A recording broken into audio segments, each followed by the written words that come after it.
The Great Hall of the Intergalactic Museum was one of the most respected places in the galaxy. Its walls were made of crystal glass that shone like stars, and each chamber was filled with relics collected from thousands of worlds. Scholars traveled across light years just to see the treasures and whisper their theories about civilizations long gone. On this day, the largest crowd gathered in the East Wing. A new artifact had been unveiled, something that made even the senior historians stand in awe. It was a stone, dark gray in color, rough but marked with strange carvings that twisted in patterns no one could understand. The record on the pedestal said clearly, age 40,000 years. Origin unknown world, possibly created by a lost alien civilization. Aliens of every kind gathered around it. Tall feathered beings bent their long necks forward to see better. Scaled creatures clicked their tongues in wonder. Small glowing scholars floated above the crowd to take their notes. To them, this stone was a mystery, and mysteries were treasures more valuable than gold. But then came the humans. Among the visitors was a young human researcher named Ethan Carter. He had joined the museum tour almost by accident. His main work was in xenolinguistics, the study of alien languages, but he often admitted he was not the most serious scholar. His friends often teased him that he joked too much and did not carry the weight of his studies as heavily as others did. Still, he had a sharp mind hidden behind that easy smile. As Ethan walked into the chamber, the alien curator raised his long hands and said with pride, "Here is the relic we speak of, carved 40 millennia ago, proof of a people that lived before many of your species even walked upright." The crowd leaned closer. Ethan stepped to the front. He stared at the stone for a long time. The markings twisted, curved, and crossed each other like rivers meeting at strange angles. Most aliens looked at them as random scratches. Ethan tilted his head. A small grin touched his lips. Then, without hesitation, he brushed the surface of the stone with his hand, clearing some dust that had gathered during display. The curator's eyes widened. "Human, please. Do not touch the artifact." Ethan ignored the warning. He leaned closer, squinting, and then muttered in a casual tone, "Huh. Museum says 40,000 years? I must have skipped that class." The aliens froze. The words echoed through the chamber. Some blinked in confusion. Others whispered to each other. The curator almost dropped his crystal pointer. "What did you say?" the feathered scholar asked, his beak clicking nervously. Ethan shrugged. "I mean, this doesn't look alien to me. These shapes, they remind me of something. Old script. Very old but familiar." The hall buzzed with noise. "Impossible," shouted one scaled elder. "No human script is that old. Your species is new to the stars. Barely a few thousand years in spaceflight." "Exactly," another alien added. "This stone belongs to a civilization forgotten by time. Not yours," but Ethan only smiled wider. He traced his finger lightly along one of the curved carvings. "This here looks almost like an early form of proto-symbols used in Earth's forgotten tribes. Some tribes carved similar spirals on rocks back home. We call them ancient runes. Not exactly the same, but close enough." The aliens gasped again. Some hissed. Some clicked in disbelief. The curator pressed his long fingers together as if in prayer. "You cannot mean this stone is of human origin," he whispered. Ethan leaned back and crossed his arms. "Why not?" "Humans have been carving rocks for tens of thousands of years. Maybe someone left this out here a long, long time ago." The crowd grew restless. A young alien scholar with glowing blue skin floated closer. Her eyes sparkled. "Do you mean humans were traveling among the stars before our records began?" Ethan chuckled. "Don't know. Maybe not traveling the stars like you think. But they left signs. And this," he pointed at the stone, "this is not random. It's a pattern. I'd bet it even says something." The curator's voice shook. "That is blasphemy against the records. This artifact has been studied for centuries.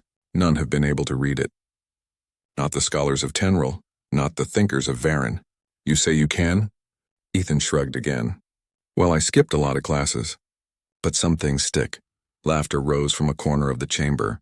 Some aliens thought the human was joking, but others were not laughing. They whispered with worry. For if what he said was true, it would mean the entire museum record was wrong. Still, Ethan bent closer.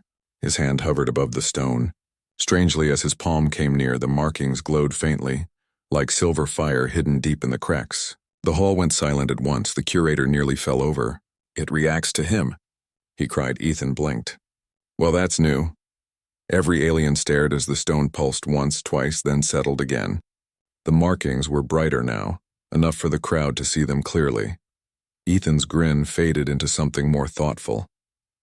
He whispered, "Yeah, I've seen symbols like this before, back home in old ruins. Everyone thought they were just decorations, but maybe they weren't." The floating scholar asked in a trembling voice, "Are you saying your people, your ancestors, left this here?" Ethan looked at the stone for a long time before answering. His usual joking tone was gone. "I don't know, but I think this stone isn't just decoration. It's a message, and maybe it was meant for us, for humans, to find." The hall was silent. The aliens who had laughed now looked uneasy. The elders muttered among themselves. The curator clutched his notes, torn between anger and awe. Ethan stood up straight and brushed his hands off. "Anyway, 40,000 years or not, I think someone wanted us to read this. Guess I'll try, unless, of course, you'd rather keep it labeled as unknown." His voice carried calm confidence, and that confidence unsettled the aliens more than anything. They had lived believing their history was certain, their museum records unshakable. But now, one human with nothing more than a casual remark had cracked their certainty open. The museum was never silent after that day. The news of the human's strange connection to the stone spread through every hall, every archive, and every study room. Some scholars called Ethan a fraud, while others whispered that maybe the galaxy's records were not as perfect as they thought. Ethan himself did not look like someone who carried such a heavy discovery. He sat in a small study chamber the museum reluctantly gave him, leaning back in his chair and tapping a stylus against the table. The stone had been moved there under heavy guard, placed on a glowing stand, still shining faintly whenever his hand came near. "You act too calm," the alien curator said, standing at the door with arms folded. His name was Raal, a tall being with thin feathers covering his body. His sharp eyes never left Ethan. "Do you know what chaos you caused?" Entire records questioned. Centuries of study mocked. Ethan leaned forward and rested his chin on his hand. "I didn't mock anyone. I just said it looked familiar." "Familiar," Raal hissed. "This is a relic older than most civilizations. And you, a young species, claim to know it? Impossible." But even as Raal spoke, the stone glowed brighter when Ethan reached out. The markings looked clearer each day, as if the artifact itself wanted to be read. Ethan smiled faintly. "Maybe it's not about age. Maybe it's about connection." From the corner of the room, another figure floated forward. The young glowing scholar, Lyra, carried her notes with her soft blue light. Her voice was gentle but curious. "Human Ethan, have you made progress? Can you read it?" Ethan rubbed the back of his neck. "Not exactly. But I recognize patterns. Look here, these spirals, they remind me of Earth's petroglyphs. My ancestors carved similar shapes on stones thousands of years ago. We use them to tell stories of the stars, the hunt, even family." Raal shook his head, feathers rattling. "Stories of the hunt are not the same as ancient cosmic maps." "Maybe they are," Ethan said quietly. He bent closer and traced a spiral. Sometimes the simplest stories are the most important. A circle could mean the sun. A line could mean a path. Combine enough of them and you get directions. Lyra leaned forward, her eyes shining. "Directions? You believe this is a map?" "Not just a map," Ethan whispered. "A message." The markings shimmered faintly under his touch. Ethan felt a strange warmth in his fingers, like the stone was alive, like it wanted him to continue. He took a deep breath and began sketching the patterns onto his tablet. Slowly, he rearranged them, aligning the spirals and lines. As the design took shape, it resembled something unexpected. A star cluster. Lyra gasped. "That is the Vera system. I recognize it." Raal's feathers stiffened. "Impossible." Ethan grinned. "Not impossible. Look, these lines point to specific stars. And here, this symbol, it looks like Earth's old symbol for home. Someone was marking a path, from Vera to somewhere else." The room filled with silence. The idea was heavy, almost too heavy to speak aloud. Finally, Lyra whispered, "If this is true, then humans, or those who came before them, traveled here 40,000 years ago." Raal staggered back a step.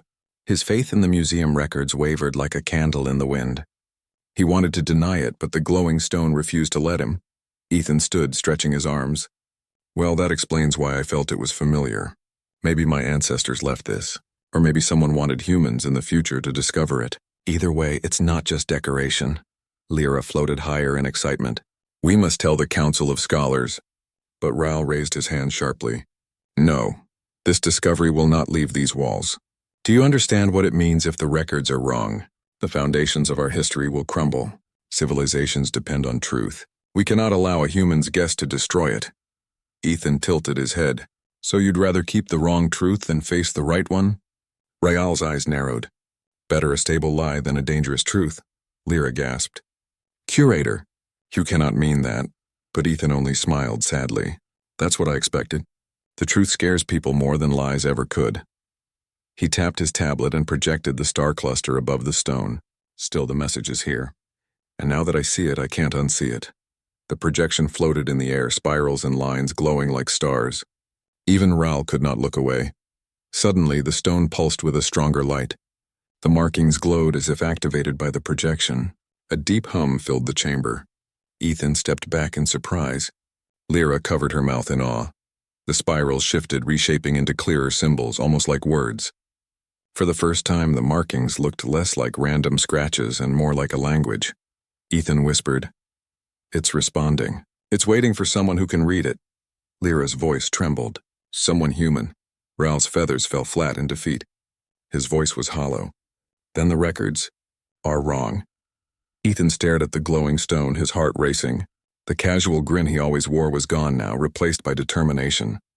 He could feel the weight of history pressing on him. This wasn't just a puzzle. It was a secret buried for 40,000 years. And for some reason, it was waiting for him. He looked back at Lyra and Raoul. If this is a message, then I'm going to read it. And if it leads somewhere, I'm going to follow it. Raoul shook his head, torn between fear and respect. Human, you do not understand. If this knowledge spreads, it could change everything. Power, politics, history, all will collapse. Ethan smirked faintly. Maybe that's what needs to happen. The stone glowed brighter, filling the room with silver light. The symbols moved like rivers of fire across its surface, forming shapes that none of them fully understood yet. For the first time in the museum's long history, the artifact was alive, and it had chosen a human to awaken it. The chamber was quiet yet alive with energy. The stone's glow pulsed steadily, casting flickering silver light on the walls. Ethan stood before it, his eyes scanning the shifting symbols. Each movement of his hand made the carvings rearrange themselves, almost as if the stone was thinking, as if it had been waiting for this moment for thousands of years. Lyra hovered beside him, her blue light trembling with excitement. I have never seen anything like this, she whispered. It's alive, Ethan nodded. Not alive in the way you think, but it's responsive. It recognizes humans, or maybe it recognizes me. Raoul, the curator, paced near the doorway. His long feathers drooped, a rare sign of distress. Do you realize what this means? He said, 40,000 years. Humans, your people, may have traveled across the stars before anyone else. We recorded humans as a young species, inexperienced and new to space. But if this is true... He stopped, shaking his head. It rewrites everything. Ethan didn't answer. He was focused, following the symbols as they flowed across the stone. Slowly he began to understand the story encoded within it. It was a map, yes, but also a record. A diary of travelers. Someone from ancient Earth had left the stone, carrying the knowledge of journeys made among the stars. The carvings showed planets visited, stars charted, and messages left for those who came after. This isn't just history, Ethan said softly. It's a message to the future. Someone wanted humans to know that they were not alone in the galaxy, even 40,000 years ago. Lyra gasped. Then your species, your ancestors. They were explorers. Ethan traced another spiral. Yes, and maybe they left signs elsewhere. Artifacts, messages, guidance. They wanted someone like us to find it. Raoul finally stopped pacing. His sharp eyes studied Ethan closely. And you understand it. You are reading it. Ethan smiled faintly. I didn't skip everything after all. The room was silent as the stone glowed brighter, the carvings forming clearer images, a cluster of stars, a planet marked as home, and figures moving between worlds. The silver light reflected in Lyra's wide eyes. Do you see it? Ethan asked. These are journeys. They charted the stars. They helped the galaxy without anyone knowing. Lyra floated closer, excitement in her voice. So humans were pioneers. Secret explorers of the stars. Ethan nodded. It seems so, and they left this stone to guide the ones who came after, to remind them of courage, curiosity, and discovery. Rael's voice was quiet now, almost reverent. All our records, all our books. We were wrong. We thought humans were primitive, new, but this changes everything. Ethan traced one final line. Suddenly, the stone glowed so brightly that the room was bathed in pure silver light. The carvings rearranged into a single message, easy to read for the first time. To those who come after, seek knowledge, explore, protect what is good. Remember the past and carry it forward. Lyra's light flickered with tears. It's a message for humanity. From humanity. Ethan stepped back, feeling the weight of the discovery. It's more than a map. It's a legacy. Rael, who had resisted so much, stepped closer. And you are part of that legacy now. Ethan shrugged. I think anyone who finds it could be. But for now, it seems like it chose me. The stone pulsed one last time and then dimmed slightly as if satisfied. The carvings no longer moved on their own, but the message remained clear. Word of the discovery spread quickly through the galaxy. Scientists, scholars, and explorers came from every corner to see the stone, to hear Ethan's interpretation, and to witness proof that humans had an ancient and unknown connection to the stars. Some alien civilizations that once doubted humans now looked at them with respect, even awe. The species that had been considered young, inexperienced, and small suddenly carried the weight of an ancient legacy. Ethan became a symbol of curiosity and courage. He traveled between worlds, sharing the stone's message and uncovering other hidden artifacts connected to humanity's ancient explorers. Each discovery proved that humans had a history far older than anyone imagined. Yet despite all the attention, Ethan remained humble. He never boasted. When asked how he knew about the stone, he would smile and say, I skipped that class, but I didn't skip curiosity. Even Rael, once so rigid in his beliefs, admitted to the younger scholars, history is not a book to be memorized. It is a story waiting to be discovered, and sometimes the youngest species can teach us the oldest lessons. Lyra often accompanied Ethan on his journeys. Together they discovered more stones, more messages, and more secrets left by humans long before they were thought to exist. Each find reshaped the understanding of the galaxy, showing that exploration, courage, and knowledge were never limited to a single species. Finally, back at the Intergalactic Museum, the stone was placed in its own chamber, protected and revered. But now it was more than an exhibit. It was a bridge between the past and the future, between humans and the stars. Visitors from all over the galaxy came, not just to study, but to feel the presence of the legacy left behind. They watched as Ethan walked through the halls, greeted by curious eyes and whispered awe. The stone never glowed again as it had when Ethan first touched it. But its message was clear, permanent, and alive in every mind that read it. Humans were no longer the newcomers of the galaxy. They were the descendants of pioneers, explorers who had left a legacy written not in words alone but in courage, knowledge, and the desire to reach beyond the known. Ethan stood before the stone one last time, smiling. They left this for us, he said softly, so we would remember and continue the journey. The museum was quiet, but the story it held was loud enough for the entire galaxy to hear. And humanity, once dismissed, now had its place among the stars, not as a young species, but as a species with an ancient and mysterious legacy waiting to be rediscovered.